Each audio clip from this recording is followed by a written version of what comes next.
ये है सामने श्री सिद्ध बाबा बालकनाथ जी की गुफा, जहाँ पर वो कई वर्षों तक जो है वो रहे हैं।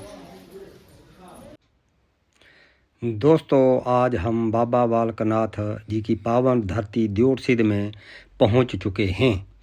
तो हम बाबा बालकनाथ जी ने जो लीला यहाँ रची है उसका वृतांत संक्षिप्त रूप में आपको बताएंगे। हमारे वीडियो में अंत तक बने रहें।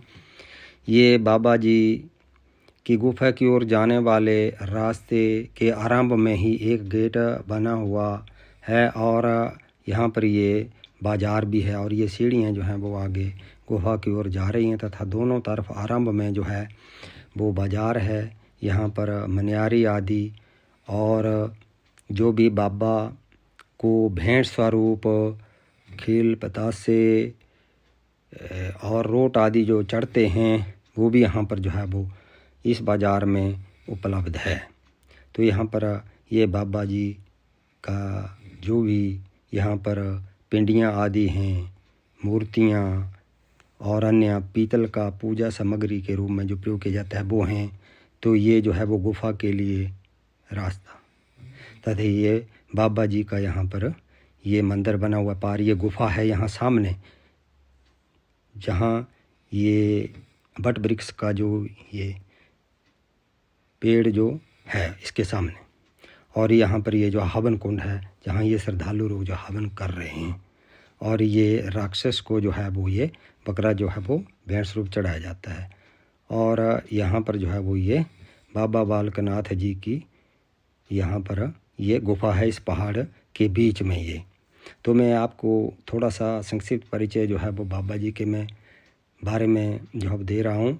तो प्राचीन काल की बात है कि सिद्ध श्री बाबा बालकनाथ जी कैलाश पर्वत की यात्रा पर निकल गए, लेकिन वहाँ पर पहुँचना बहुत ही मुश्किल था।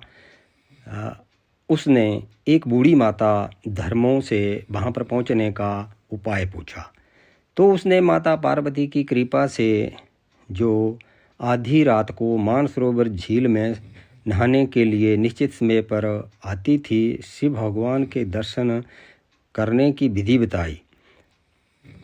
ब्रह्मचारी बालक ने वैसा ही किया और कैलाश पर्वत पर पहुंचकर मां पार्वती की कृपा से भगवान शिव के दर्शन करने में कामयाब हो गए और शिव के चरणों में शीश नवाकर असीम शक्तियां प्राप्त होने का आशीर्वाद प्राप्त किया।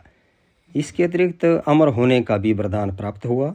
ब्रह्मचारी ने खुशी खुशी शिव तथा पार्वती जी से प्रस्थान की आज्ञा ली। माता पार्वती ने उन्हें यह वरदान दिया कि बेटा तुम सदा के लिए बालक रूप में ही रहोगे तथा लोग तुम्हें बालकनाथ के नाम से पूजेंगे। फिर सिद्ध बाबा बालकनाथ जी घूमते घूमते शाहतलाई पहुँचे। यहाँ बट वृक्ष के नीचे समाधि लगाकर बैठ गए। एक दिन बाबा ने माई रत्नों के घर जाकर अलख जगाई। यह माई रत्नों बुद्ध धर्मों माई ही थी जो उसे मानसरोवर झील पर 12 घड़ी तक मिली थी तथा शिव के दर्शन पाने के लिए उन्हें विधि बताई थी। अब बाबा जी 12 घड़ी के उस उपकार का बदला 12 वर्ष तक माई रत्नों की गायों को चराकर चुकाना चाहते थे।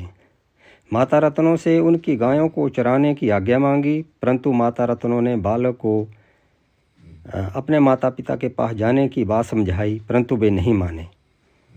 उसने माता रत्नों को उसके पूर्व जन्म में माता धर्मों के रूप में भगवान शिव के दर्शन करने में उसकी मदद की थी। माता ने उसे गऊओं को चराने की आज्ञा दे दी। बालकनाथ जी अनाज तो नहीं खाते थे, मात्र शिव जी की ही आराधना करते थे।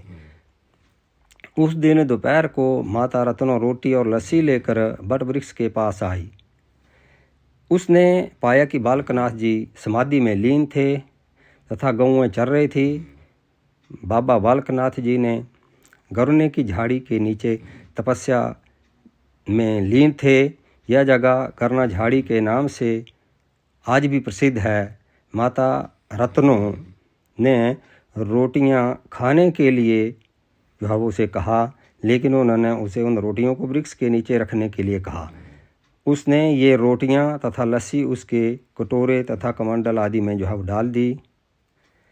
अब फसल पक जाने पर जब जमींदार लोग अपने खेतों में फसल काटने के लिए गए तो पाया कि गऊओं ने उनके सारे खेत उजाड़ दिए थे। बालकनाथ जी सोए हुए थे। उनको उन्होंने कुछ नहीं कहा। माता रत्नों को भला बुरा कह करके उजड़े हुए खेतों को दिखाने के लिए उसको ले आए और बताया कि यह बालक स्वयं सोया रहता है और गऊएं उनके खेतों में चरती रहती हैं। माता रत्नों ने बाबा बालकनाथ जी को गऊएं चराने से मना कर दिया। बाबा जी ने उन्हें कहा कि मुझे भी खेत बताओ। अब सभी खेतों में चले गए तो पाया कि सभी खेत हरे भरे थे।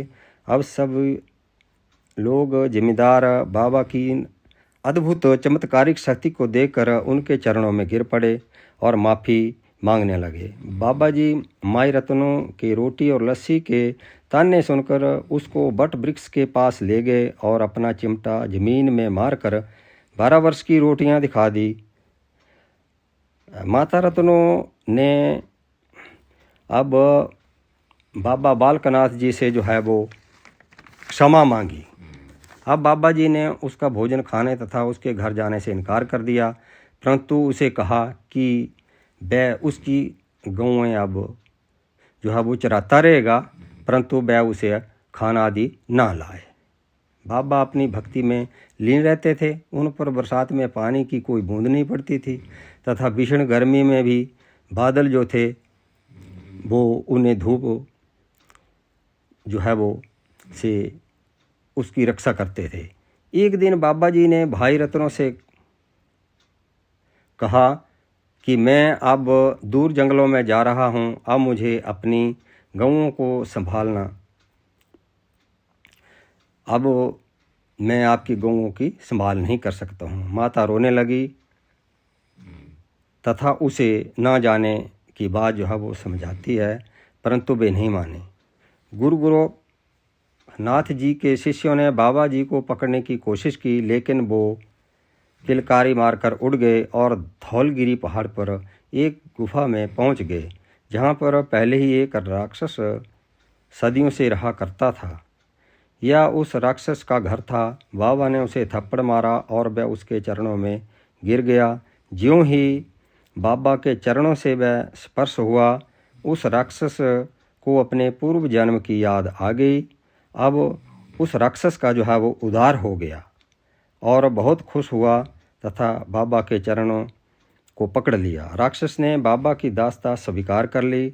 बाबा ने उसे बताया कि लोग मेरे लिए प्रसाद, रोट, धूप की भेंट चढ़ाएंगे तथा आपके लिए बकरे की भेंट चढ़ाएंगे, लेकिन भक्षण करने की आज्ञा किसी को भी नहीं होगी। जैसे मैं भावना का भूखा हूँ, वैसे ही तुम भी भावना के भूखे रहोगे।